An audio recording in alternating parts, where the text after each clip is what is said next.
பாகிஸ்தான் உடனான நட்பை அமெரிக்கா வலுப்படுத்தி வருவது உலக அரசியலில் கவனம் ஈர்ப்பதாக அமைந்துள்ளது.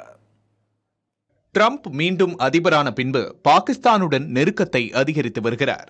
பாகிஸ்தானுக்கு சர்வதேச அமைப்புகளின் நிதி உதவிகள் தடையின்றி கிடைப்பது, பாகிஸ்தானின் எண்ணெய் வளத்தை வெளிக்கொண்டு வர உதவுவோம் என கூறியது உள்ளிட்டவை இதற்கு காரணமாக கூறப்படுகின்றன. இதற்கெல்லாம் சிகரமாக பாகிஸ்தான் ராணுவ தளபதி ஆசிம் முனிரை வெள்ளை மாளிகைக்கே அழைத்து விருந்து கொடுத்தது உலகின் கவனத்தை ஈர்த்தது. பாகிஸ்தானில் சீனா மிகப்பெரிய அளவில் முதலீடு செய்துள்ள நிலையில் ட்ரம்பின் நகர்வு கவனம் பெற்றது. இந்நிலையில் பிரபல எக்கனாமிஸ்ட் பத்திரிகையில் அமெரிக்கா பாகிஸ்தான் நெருக்கம் குறித்து விரிவான கட்டுரை வெளியாகியிருந்தது. இந்த நெருக்கம் இந்தியாவை மட்டுமல்லாமல் சீனாவையும் மத்திய கிழக்கு அரசியலையும் பாதிக்கும் என அதில் கூறப்பட்டிருந்தது. சர்வதேச உறவுகள் குறித்த மையம் என்ற சீன அமைப்பின் நிபுணர் ஹியூ சிஷங் கூறுகையில், அமெரிக்காவின் நட்புக்காக சீனாவின் நெருங்கிய உறவை பாகிஸ்தான் ஒருபோதும் விட்டுவிடாது என தெரிவித்தார்.